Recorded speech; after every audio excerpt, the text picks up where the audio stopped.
Hello बच्चों, जैसे कि अभी अभी मैंने बताया लास्ट वीडियो में कि हम लोग आज ही दूसरा वाला वीडियो देखेंगे और इसमें हम लोग जो देखेंगे वो है combination of cells. Combination of cells. अभी तक हम लोगों ने रेजिस्टेंस देखा, कैपेसिटर देखा, ठीक। अब क्या देखेंगे? Combination of cells. सेल्स मतलब बैटरीज। जैसे अब क्या है,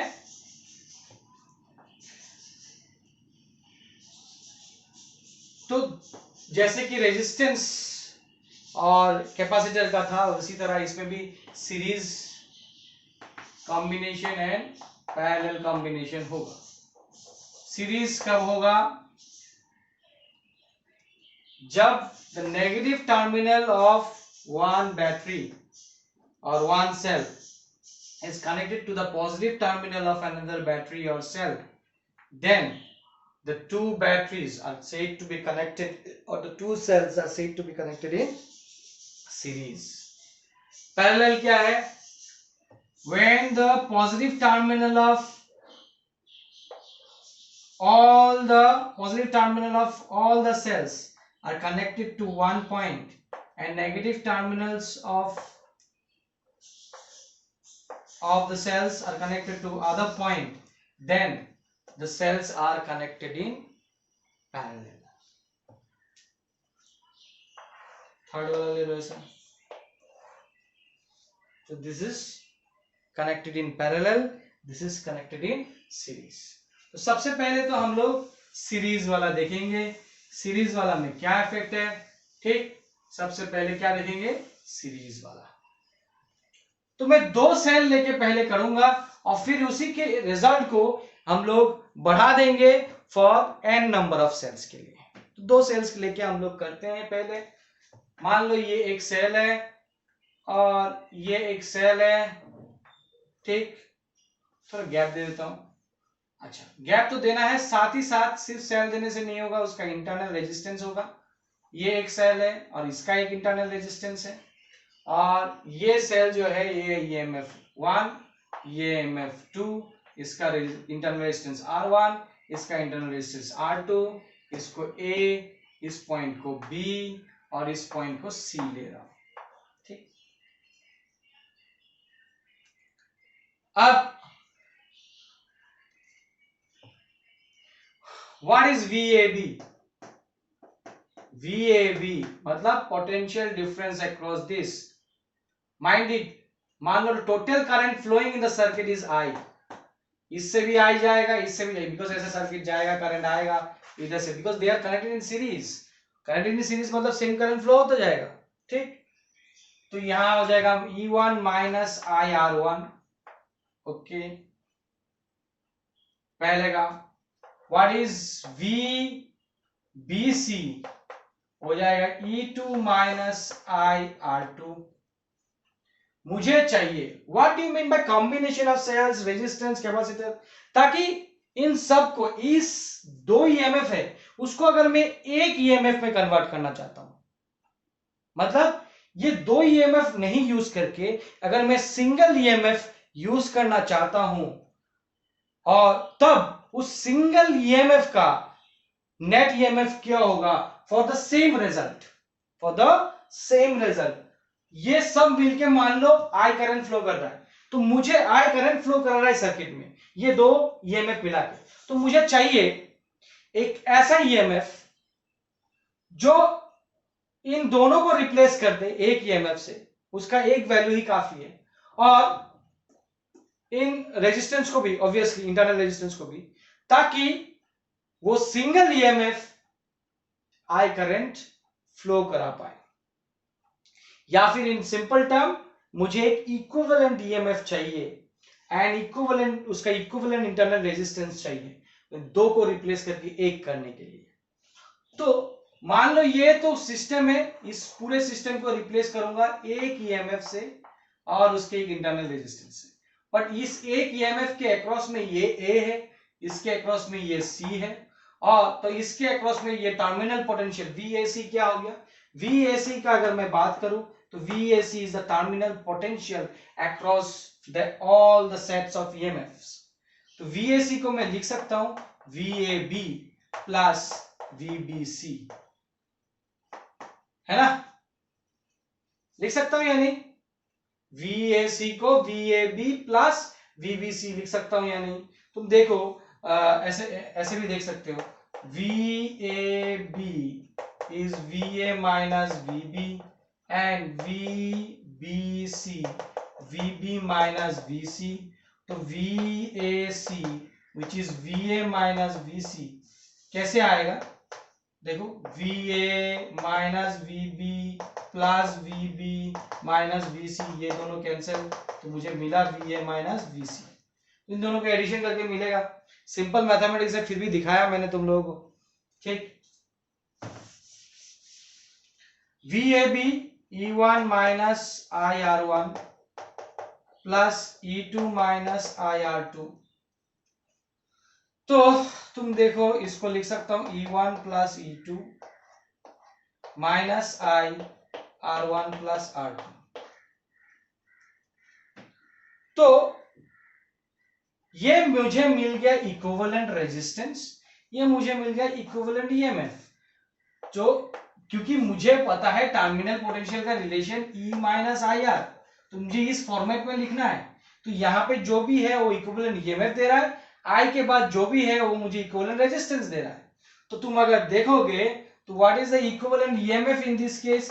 it is E1 plus E2. What is the equivalent resistance? It is R1 plus R2.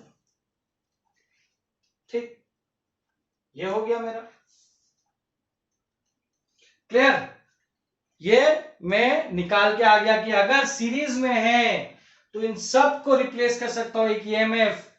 अगर n ऐसे कनेक्टेड है तो ऐसे n कनेक्टेड है तो ऐसे इक्विवेलेंट लिख सकता हूं E1 plus E2 plus E3 dot dot dot dot En तक, और उन लोगों का रेजिस्टेंस भी ऐसे डायरेक्टली ऐड कर सकता हूं.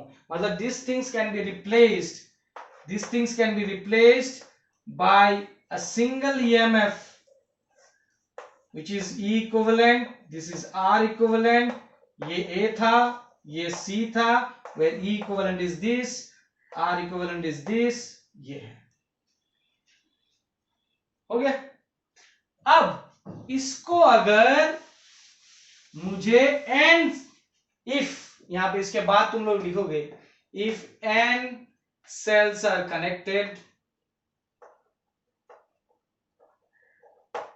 तब इक्विवेलेंट EMF क्या हो जाएगा? E1 plus E2 plus E3 plus dot dot dot dot En, and R equivalent हो जाएगा R1 plus R2 plus dot dot dot dot plus Rn. बस खत्म. ठीक, और इसके अक्रॉस में जो टर्मिनल पोटेंशियल आएगा वो आ जाएगा E equivalent minus I R equivalent. यही खत्म. अच्छा,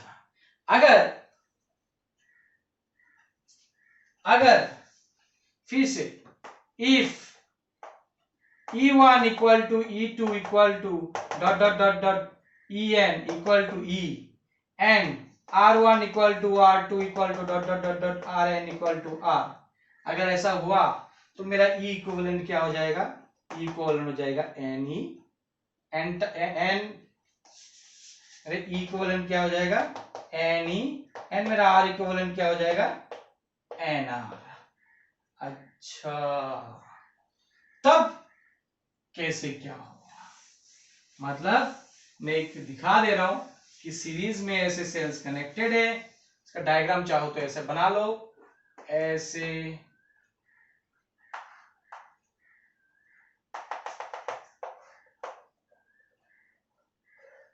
और एक एक्सटर्नल रेजिस्टेंस R के साथ कनेक्टेड है, और सबका EMF क्या है? E R R R. तो करंट तो फ्लो होगा, ऑब्वियसली I करंट फ्लो हो रहा है. तो इस पूरे सिस्टम को रिप्लेस कर सकता हूं मैं ऐसे R इक्विवेलेंट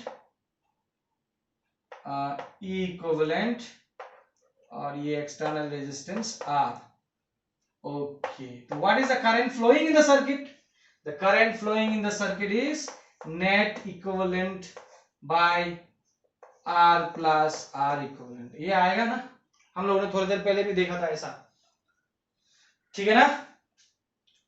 करंट क्या है, टोटल ईएमएफ क्या है, टोटल ईएमएफ, टोटल रेजिस्टेंस क्या है, आर प्लस आर इक्विवेलेंट। तो हम लोगों ने डायरेक्टली ऐड क्यों किया इन दोनों को, बिकॉज ई आई करंट इससे भी फ्लो होगा, इससे भी फ्लो होगा, तो दोनों सीरीज में, सिंपल बात। Total current equal to total EMF by total resistance, मतलब खत्म। तो यहां पे क्या हो गया, in this case, in this scenario, तो आई हो गया एन ई और ये हो गया आर प्लस एन आर, ये हो गया मेरा इसके लिए रिजल्ट। इसमें भी हम लोग कुछ कंडीशन देखते हैं मैक्सिमम करंट निकालने का, कौन से सिचुएशन में मैक्सिमम करंट होगा, मतलब कौन से केसेस में मुझे मैक्सिमम करंट सर्किट में मिलेगा। तो मुझे, और ये सीरीज में है, और सीरीज वाला कब यूज करूंगा, मान लो मेरे पास बहुत सारे सेल्स हैं और सेल्स को मैं सीरीज में कनेक्ट करने से ज्यादा करंट मिलेगा या फिर पैरेलली कनेक्ट करने से ज्यादा करंट मिलेगा, ये डिपेंड करेगा कि मेरे पास जो रेजिस्टेंस एक्सटर्नल सर्किट है, एक्सटर्नल रेजिस्टेंस है, उसका वैल्यू क्या है, इसके ऊपर डिपेंड करता है। जैसे देखो मैक्सिमम करंट कब मिलेगा, कंडीशन दो है, एक R greater than N R, मतलब जो एक्सटर्नल रेजिस्टेंस है, अगर external resistance total internal resistance से काफी बड़ा है तो आई को क्या लिख सकता हूं मैं, काफी बड़ा है, तब एक्चुअली क्या हो जाएगा, R plus N R is almost equal to R होगा, काफी बड़ा है तो in that case I is equal to N E by R हो जाएगा, ठीक। तो मतलब दिस इज टोटल करंट क्या हो गया मेरा, अभी देखो N times total current is equal to n times the current drawn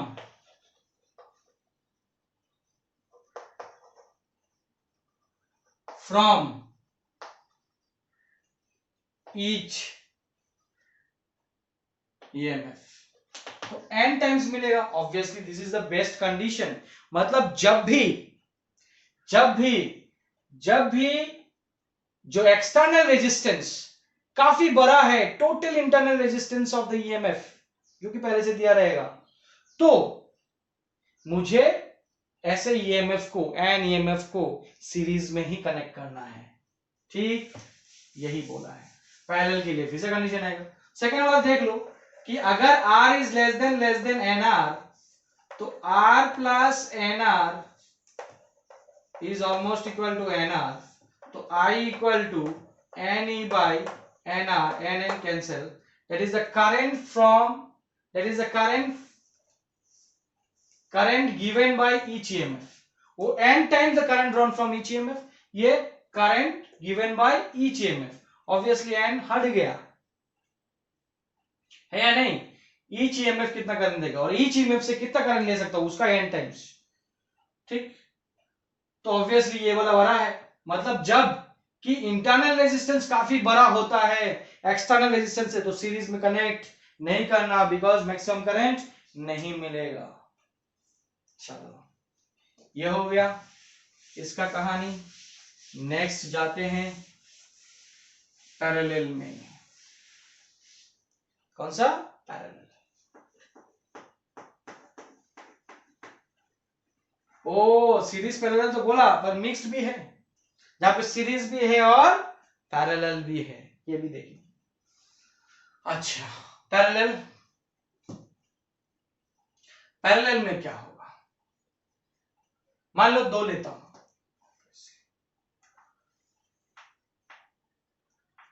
जैसे ऐसे,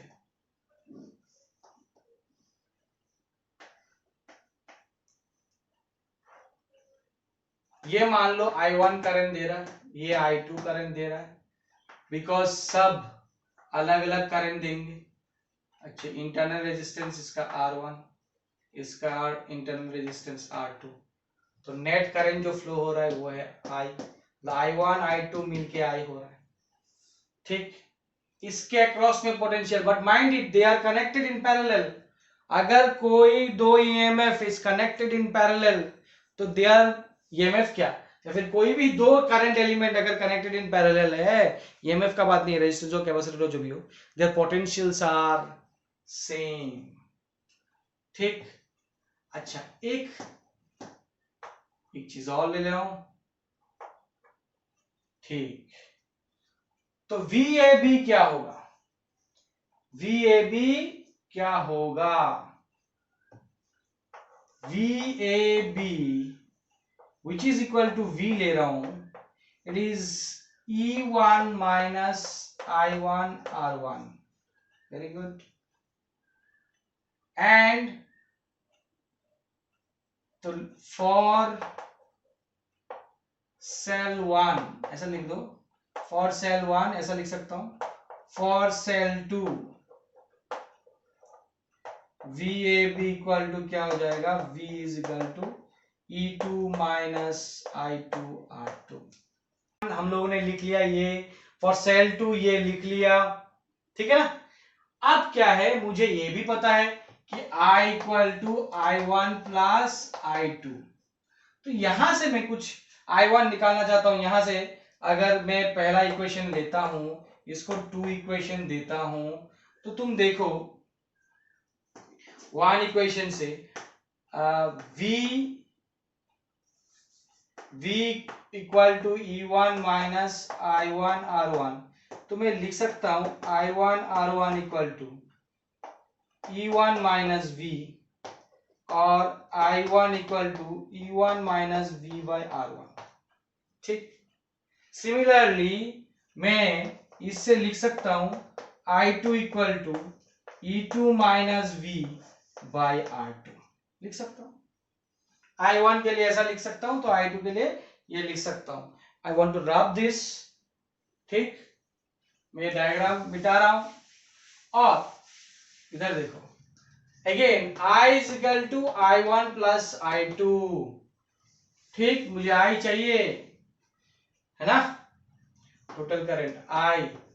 व्हाट इज I1? I1 मुझे मिला E1 minus V by R1 और मुझे ये मिला E2 minus V by R2। मुझे V चाहिए पोटेंशियल, क्योंकि V is equal to equivalent EMF minus I, R equivalent, ये फॉर्मेट में मुझे लाना है। ठीक, ये फॉर्मेट में मुझे लाना है। तो अब देखो कि I is equal to E1 R1 minus, plus कर देता हूं E2 R2 minus V 1 by R1 plus 1 by R2। देखो E1 by R1 minus V by R1 plus E2 by R2 minus V by R2, तो E1 by R1 plus E2 by R2 एक साथ लिख सकता हूं, और minus V common लेके 1 by R1, V1 bye R1 था ना, तो माइनस V कॉमन लेके 1 by R1 plus 1 by R2। देखो अभी आया नहीं मेरा। अच्छा, तो मैं क्या कर सकता हूं, इसको ऐसे कर सकता हूं V 1 by R1 plus 1 by R2, और ये हो जाएगा E1 by R1 plus E2 by R2 minus I। अच्छा, ये आ गया, थोड़ा सा डिफिकल्ट है इसका, तो इसमें लिख सकता हूं मैं R1 प्लस R2, यहां पे भी R1 R2 और E1 R2 plus E2 R1 minus I। तो तुम देखो V को लिखूं, ये वाला देखो, ये वाला तो ये, अच्छा चलो देखते हैं, E1 R2 plus E2 R1 bye R1 R2, और ये अगर जाएगा ये ऊपर जाएगा R1 R2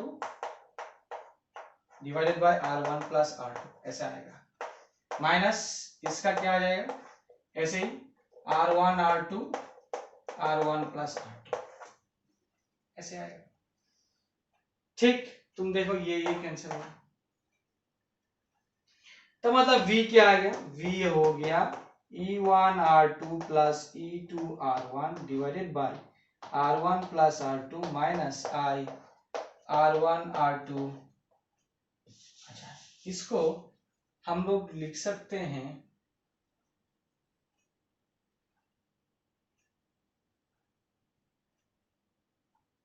ठीक है, R1 R2 R1 plus R2, अभी यही लिखते हैं।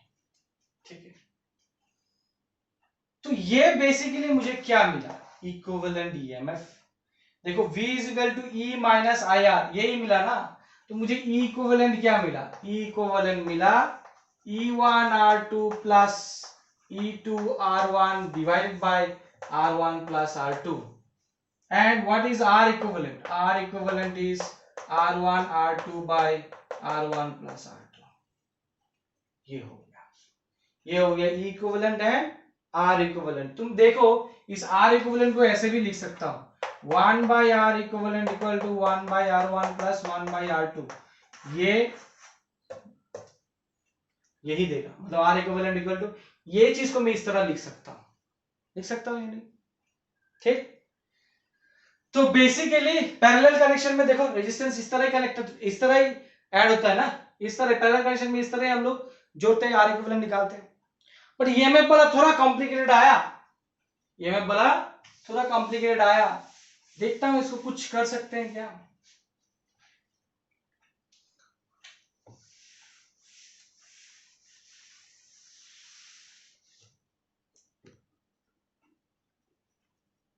इतना ही रखने से हो जाएगा actually, equivalent R equivalent, equivalent by R equivalent अगर करते हैं ना तो तुमको कुछ मिलेगा, मतलब जैसे कि इक्विवेलेंट बाय आर इक्विवेलेंट अगर मैं करता हूं तो तुम देखोगे E1 R2, जरूरी नहीं है ये करके दे रहा हूं, फिर भी R1 R2 R1 plus R2। ठीक, तुम देखो ये वाला कैंसिल हो जाएगा, तो E equivalent by R equivalent जो होता है इन पैरेलल कनेक्शन में, तो ये हो जाएगा देखो E1 R2 plus E2 R1 divided by R1 R2। तो तुम देखो ये हो जाएगा E1 by R1 plus E2 by R2। ये कैसे आया, मतलब E equivalent by R equivalent क्या आएगा मेरा, E1 बाय, देखो ये इसके साथ R2 R2 कैंसिल, तो E1 by R1 plus E2 by R2, और R1 और क्या आ रहा है 1, ये हो गया E equivalent by R equivalent. But ऐसे भी लिख सकते हैं, और ऐसे भी याद रखने के लिए कि E equivalent by R equivalent क्या होगा, अच्छी तरह लिखता हूं, E equivalent by R equivalent क्या हो गया, E equivalent by R equivalent E1 by R1 plus E2 by R2, ऐसे करके हम लोग लिख सकते हैं। ठीक, अब R इक्विवेलेंट निकालो तो E इक्विवेलेंट भी निकल जाएगा। R इक्विवेलेंट अगर तुमको पता है तो उसको इधर लेके जाओगे तो E इक्विवेलेंट पूरा निकल जाएगा। ठीक, बस याद रखना, ये हो गया देखो E1 R2 E2 R1 divide by R1 plus R2, ऐसा है। अगर मैं N EMF के साथ कनेक्ट करूं, है ना, अब देखो if E1 equal to E2 equal to E and R1 equal to R2 equal to R, तो E इक्विवेलेंट क्या आ रहा है कि E R plus E R divided by twice R। तो तुम देखो ये twice E R by twice R, R R R R मतलब E, मतलब अगर E E करके EMF कनेक्टेड है parallelly, what is the total EMF, the total EMF will always be E, पता ही है, potential through each capacitor each EMF। ठीक, और ये क्या हो जाएगा, ऐसे R अगर हो गया तो R इक्विवेलेंट इक्वल टू क्या हो जाएगा, ये R square by twice R, एक एक कैंसिल R बाई 2, ये पहले बताया था कि अगर 4 कनेक्टेड तो R बाई 4, n कनेक्टेड तो R बाई n। ठीक, ये हो गया मेरा, ये याद रखना है तुमको, ये दो वाले का कभी कभार यूज हो सकता है, या तो फिर ये इसको भी याद करके रख सकते हो। और तुमको सबसे इंपॉर्टेंट बात ये याद रखना है कि अगर ये इक्विवेलेंट, अगर ईएमएफ पैरेलली कनेक्टेड है और सबका वैल्यू इक्वल है, तो what is the net EMF of the entire circuit? It is equal to E only. That means the EMF of each cell. तो इसका अगर देख लेता हूं मैं कि ऐसा अगर EMF कनेक्टेड है पैरेलली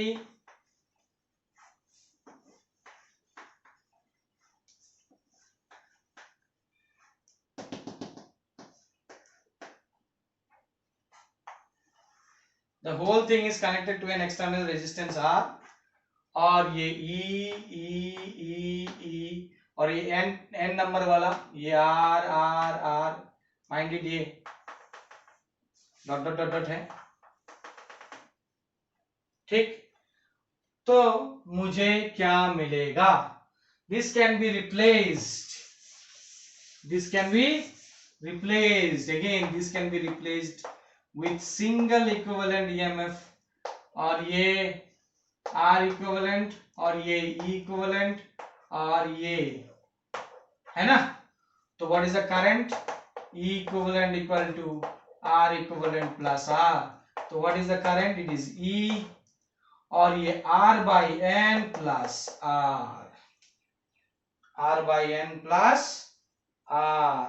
Because net EMF क्या होगा? ऐसे E होगा तो E होगा और रेजिस्टेंस क्या हो जाएगा? ऐसे N होगा तो 2 होने से R by 2 हुआ, N होने से R by N हो गया।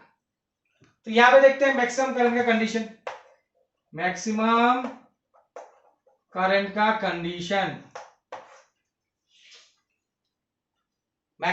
का कंडीशन क्या है यहाँ पे? आप देखो यहां पे क्या होगा? If R is greater than R by N, तो R by N plus R is equal to R, तो I is equal to E by R हो जाएगा ठीक, जो कि बहुत छोटा current. And if R is less than R by N है ना, तो R plus R by N is equal to R by N और करंट हो जाएगा क्या? E, मैं यहां लिख रहा हूं करंट हो जाएगा क्या? E by R by N और N times E by R। देखो ये N टाइम्स मिल रहा है, कब मिल रहा है? जब the internal resistance is काफी बड़ा than the external resistance। Just की ऑपोजिट है उसका, किसका? सीरीज वाले से, कि जब भी तुम्हारा इंटरनल रेजिस्टेंस बहुत बड़ा है एक्सटर्नल रेजिस्टेंस से, तो तुम क्या कनेक्शन लोगे? Parallel connection. Internal resistance, the total internal resistance is greater than net external resistance, तो तुम कैसा कनेक्शन लोगे? Parallel, to get the maximum current out of it. Just a minute, हाँ ठीक ठाक चल रहा है। ओके, सो मैं यहीं पे इस वीडियो को खत्म कर रहा हूं। 30 मिनट्स का वीडियो हो गया है। नेक्स्ट वीडियो में mixed grouping and Whitson bridge और कुछ प्रॉब्लम डिस्कस करूंगा, जो कि नेक्स्ट वीडियो खत्म मतलब कंप्लीट हो जाएगा।